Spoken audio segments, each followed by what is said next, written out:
You're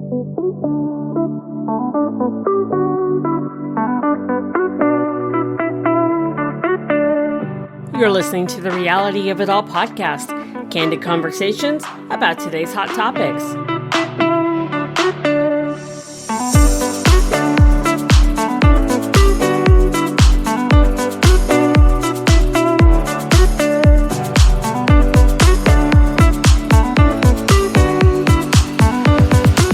And now here's your host, Tracy Osborne.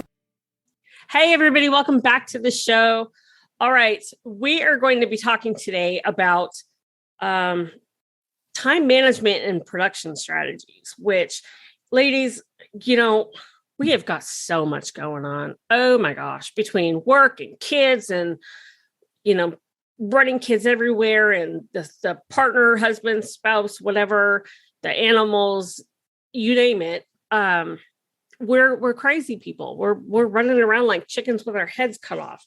So today I'm going to be talking with Kate Jaeger-Thomas, and she is going to help us calm down and figure out some ways that we can build schedules and really just kind of get our lives back in order. So Kate, welcome to the show. Thank you so much. I'm so glad to be here. Well, I'm excited to talk with you today. And, I used to think that I was really good with time management. I was a virtual assistant for a decade, and I had to learn how to balance multiple clients and a bunch of different projects and tasks and, and all of that. And, nowadays I just feel like I'm just a crazy person. So I'm really excited to, talk with you today and maybe just get some of my own act together, so to speak.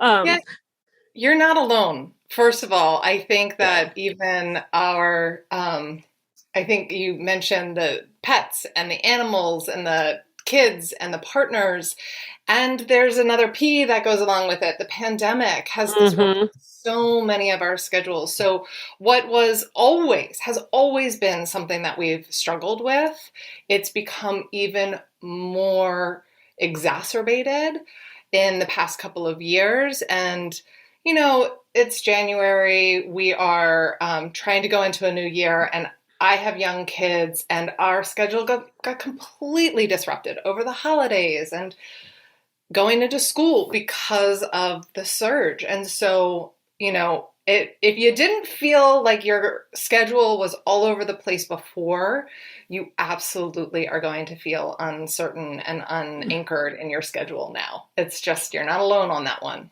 Oh my gosh, absolutely. I mean, my kids are almost completely grown. In August of this year, I will officially be a mom of all adult children. And I'm still trying to wrap my head around that one. But it's still crazy. It's still so much to do, especially because I have 2 that graduate this year. So you throw all that into them. Yeah, I'm a nutso. So let's dive into this. You have a method or an approach, and I'm really interested to hear about this. It's the centered self schedule. And that is a huge mouthful to say. I cannot say that one 5 times fast. Let's cut it down. This one I really think is about centering yourself. So it's a centered self schedule workbook. And, I believe, first of all, I love it because it does play on that self-centered approach, which as women, as mothers, we're not really being given that much permission to put ourselves at the center. Right. And so that's why I named it that mouthful. So the Centered Self Schedule workbook is, as you say, an approach to really creating a schedule that works specifically for you. I feel that we have spent a lot of our lives building our time around what works for everyone else. And so when you take those 2 words of self-centered, you put yourself in the middle of it and you go, what really works well for me? And also, when we do that, we can become more centered. We can feel like we're not running around wild, but instead we're making intentional decisions. So that's hence the name, Centered Self, right? And the approach, first of all, I'd love to talk a little bit about why I created it. One, because everyone I know really struggles with their schedule. I don't know anyone. And I work predominantly with solopreneur business owners as a coach. I'm a business coach, and a lot of them are parents. So they've got a lot of competing priorities. A lot of them are women. Again, all of the different things that come along with that. And so everybody I know needs support around their schedule. And I noticed that even though I was working with people who had chosen lives and careers and businesses that met their own rules, they were still following other people's rules for how to build their schedule. And so I created this approach, one, because I struggled with it, and two, because I knew that it was going to make a real impact in the people who I work with, their lives and their businesses. I'm a solopreneur. I've been a solopreneur since 2007. At one point, I had 4 kids at home. 2 were young, 2 were teenagers. I ran an animal shelter on top of my virtual assistant business. I was insane. But what I learned, I learned a couple things about myself. One, I am not an organized person by nature. Absolutely not. I am not one of these, everything in its place and lists I'm not one of those. And so what I found was that I had to become one of those in order to maintain the chaos that I was creating for myself. And so I learned, for me, one of the biggest things is my calendar. If it's not on my calendar, it's not happening. I put, everything on my calendar. And, the other thing is, I tried for so long to keep everything in my head and remember everything. This was what, 15 years ago. And when I was younger, here I'm just about to turn 50. My memory now is shot. I have no memory. So if I don't write it down, I'm not going to remember. So, those are a couple of things that I've learned about myself. But one of the other things, as far as being a solopreneur, is that I was so ingrained on corporate world that I felt, and I still struggle with this, but if I am not at my computer working from like 9 to 5, or actually in my day, it's 6 to 3, I feel like I'm not doing what I'm supposed to be doing. I feel guilty, which is crazy. I love that you mentioned that. The 9 to 5 schedule, that societal expectation, is a really powerful one. And it's the one that, I think we can begin to challenge even just slightly, and it can have incredible return for you. But, I work with a lot of creative people who also don't consider themselves particularly organized. And sometimes, and I'm a natural morning person, but my partner is not, right? And so the 9 to 5 schedule is not built for that personality. And if you're an artist who happens to also be a morning or a night owl, and you have been conditioned to that 9 to 5 culture, right, that you're talking about is so powerful of a pull for you, you find yourself sitting at your desk, sipping your coffee, kind of bleary-eyed, and wondering where your inspiration is. Versus, and the approach that I really take with this workbook is saying, okay, let's start with what works well for you. The first step is creating the conditions that are best for you. So I start that from 2 perspectives. One, what are the personal practices you need in your life to help you feel your best? And rather than putting it at the beginning of the day or at the end of the day, and not, oh, if that works for you, fantastic. I'm not saying that that's not right. But if that doesn't work for you, when are other times that you can do it? When can you disrupt that 9 to 5 block or that 9 to noon block or any other time and say, well, what would make better sense for me? And what are those personal practices? I think that when we're living in that 9 to 5 culture, we think this is my professional time, this is my business time, this is my work time, and therefore anything I do during that time has to fall into that category where, you know what, maybe if you went outside and got a breath of fresh air and threw the ball for your dog for 30 minutes, it could net you a really awesome idea or a burst of energy in the middle of your day. And I see that as an excellent business decision to throw the ball with your dog in the middle of the day, if that's what works for you. Or going and having coffee or with a friend, not necessarily a colleague, although that's great too. But what are the different personal practices that you know really fuel you as a person, as a business owner, as, you know, just a human? And how can you implement them into your day-to-day life and into your business and really let it be a part of your business strategy?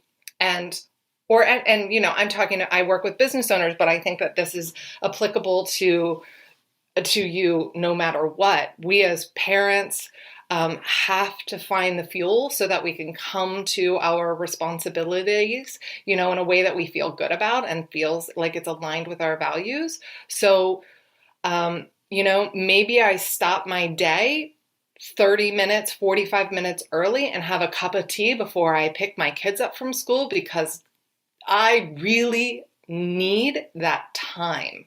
Rather than rushing around, getting things done and saying, you know what I'm going to prioritize is what I know is going to be better for me and therefore better for everyone that I come into contact with from here on out. So that's the first part of creating the conditions, is really understanding your own personal practices and getting creative about that. And then the second part is really about understanding your own personal timing. I am a morning person. Around right after you and I finish recording, I'll start to go, I'm done. You know, I will really start to hit a decline mid-afternoon. You talked about that 9 to 5 schedule. I don't know if it's my age. I don't know if it's the fact that I've been doing this kind of work for so long, but there is no way I am working until 5 o'clock and you're going to get the best of me at that time, day after day. It just does not support me. I completely agree. I used to, you know, when I was doing the virtual assistant work, I would work with web designers and stuff, and they often would do their best work in the middle of the night. When nobody was around, nobody was bothering them, they could get into the zone and, you know, just punch stuff out. And I could totally see that. I'm a morning person too. I do my best work probably from about 6 a.m. to about 10, maybe 11. Yep. After that, I kind of start to, I have to do like either more creative stuff or stuff that takes less brain cells. You know, the heavy thinking stuff has to be early in the morning. And I know that, and I work with that, and that works for me. Yeah. And that, you know, that's a scientific reality, you know, that those who are morning people tend to have that burst of energy to really be able to tackle like analytical, really, really nitty gritty tasks. If you asked me to do that at 5 p.m., oh my gosh, there's no way I'd be able to do that. And the later afternoon for that particular temperament is better suited for some of the more creative thinking and the more like expansive, well, what's a new way of looking at this kind of work? So it sounds like you've figured out a lot of that organically. And how can you then put it down on paper? Because that's what works well for you. so that you can replicate it. Because the worst is when you know that about yourself and all of a sudden you look at your calendar and a really important meeting gets slid into the 3 to 5 p.m. period of time and you go, oh my gosh, I know I'm not going to be showing up to that at my best. What do I do next? Right. Mm-hmm. So I use a calendar scheduling system. And so I actually have it set that I will only do calls between 9 and 3. So they can't schedule anything with me later than 3 o'clock. Every once in a while, of course, you have to do something later in the day, especially with the podcast and everything when I have people around the globe. But for the most part, I block my time to fit my capacity. Yeah. And that helps. But, let's talk a little bit, because not everybody that's listening is going to be a solopreneur. There's a lot of people out there who are working moms, stay-at-home moms even. And, just how can we, I'd say let's create that work-life balance without losing ourselves in the process. Yeah. Yeah. I think that we have to be honest with ourselves about what's most important to us. And we have to get past the default answer. So a lot of times I find parents, moms in particular, really wanting to honor a part of themselves, but instead they are saying, oh, but that comes second to family. That comes second to my home, for instance. And I'm not saying that your home and your family is not important to you. I'm not trying to take that value away from you. I'm trying to give the other things that are as important to you, or even, close to important to you, as much airtime as you give these other parts of your life, like your family and your home. And to really acknowledge the fact that we are living in a society that puts impossible demands on us as mothers, and to push against that in our own ways where we can. And, this is me getting into a little bit of my own value system, but not only does this impact me, but it impacts my kids. It impacts the model that they grow up with and how they're going to understand their own roles as women and as men in the future. And so it's really important, I think, to say, how do I take care of my body? How do I take care of my mental health? How do I take care of my own personal needs? And know that that's not only going to impact me, but going to impact future generations, as well as your community members that are right there in front of you. So what does that mean? It means really doing a deep dive into what's most important to me. And I think a great question to ask, I was asking this at a workshop that I had last week, what do you crave right now? What is the thing that you really crave? And for me, well, I'm going to ask you, Tracy, what do you crave? If I were to ask you that, what's something you can see my face? I'm sitting here going, what do I crave? What do I crave? I'm so busy thinking about, everybody else and everything else. I honestly couldn't even answer that question right now. I have no idea. And I don't think you're alone on that either. I think that we really have gotten very used to figuring out what everyone else needs, and not asking ourselves that same question. So instead of going, what's important to you? What do you think, getting intellectual. Ooh, what does my body want? And a lot of us might say, I just want a quiet night's sleep, right? I just want to get a good night's sleep. Or I want, right? I remember when my kids were little, and I imagine that you with almost adults, you've got some night owls in the house. So maybe if they're in the house still, you've got some later schedules happening. And so it might be disruptive to your evenings and your solitude. It's not the kids, it's the dogs. Dogs. I have a new puppy. Dogs get me up. I swear, there are nights where they sleep like babies. They get me up like every 2 hours to go outside. I'm like, just go to sleep. Yeah. Yeah. But yeah. I don't think, I think that it's really very common for us to not know the answer to that question. And if no one takes anything away from this conversation other than, I don't know the answer to what do I crave right now, that is so valuable to just be aware that we are not listening to what our bodies are trying to tell us. We are not listening to what our intuition is trying to say. You know what would be great for you right now? XYZ, right? For me, I love going to the woods. I lived in the city for 20 years, and I did not know how much I craved the woods until I moved to New Jersey, and we have a reservation that's not far, and I was walking on a path, and I stepped into the woods, and it was like my whole body, everything just went, oh, this is what you have been wanting. And I realized how much I wasn't listening. For 20 years, I wasn't listening to that, right?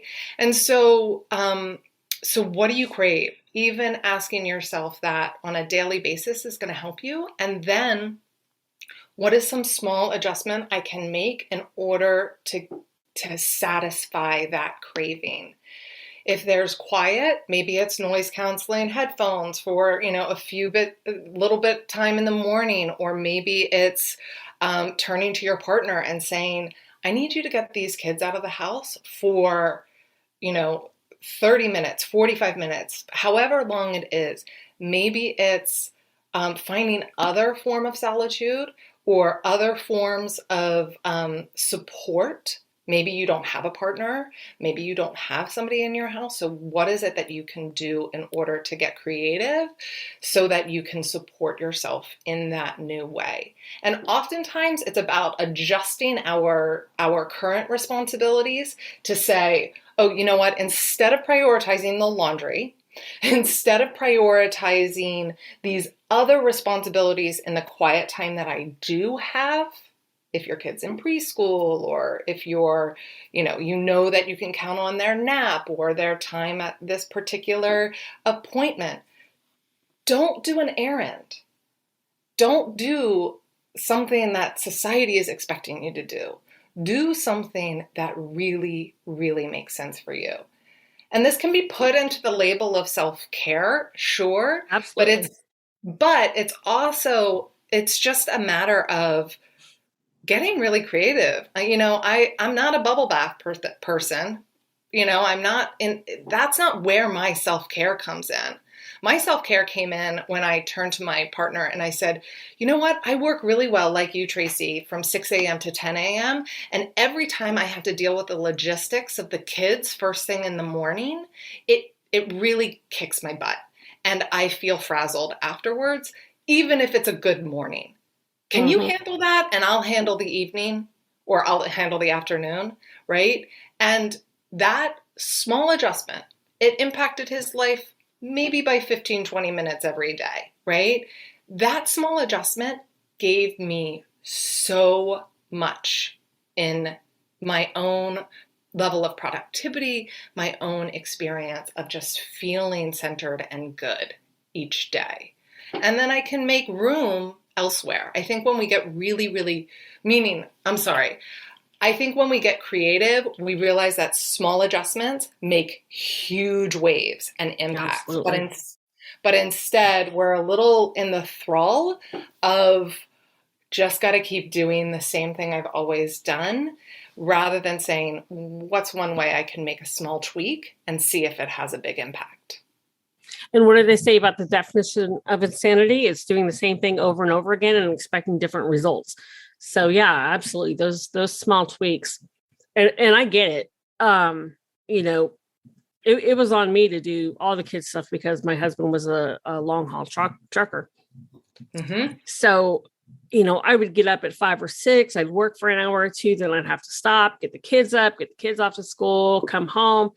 and then, by then it's like 9:00 and half my production time is shot. Yeah. So yeah, I completely get it. Yeah. And what about, I think we struggle to give over delegation. What about getting your child to put their lunch together, making sure everything's together? What about setting it up the night before? I think that this feels a little cliche, I gotta admit, but how we set ourselves up the night before, what kind of sleep schedule we put ourselves on has such a huge impact for how we go about our day. And too often, I think we are really depleted at the end of the day. And so we're not necessarily making the most intentional decisions. And that has massive implications that aren't always supportive of who we want to be and how we want to work. Absolutely. Absolutely. Kate, this has been absolutely fantastic. Thank you so much for coming on and talking with us today. I know it's given me a lot to think about in reworking some of my things. So hopefully, some of the listeners out there are taking away some great stuff as well. Absolutely. It's my pleasure. I thank you so much for the opportunity.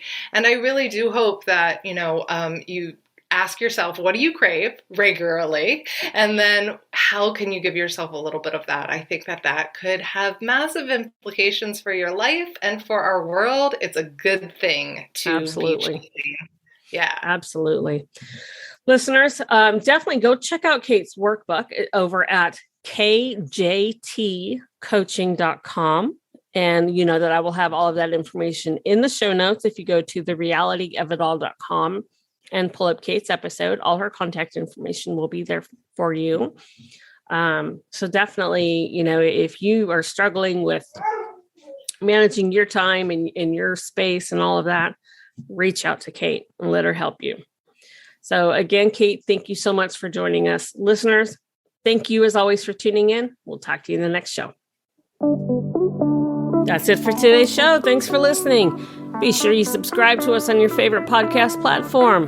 Don't forget to follow us on Facebook, Twitter, Pinterest, Instagram, and TikTok.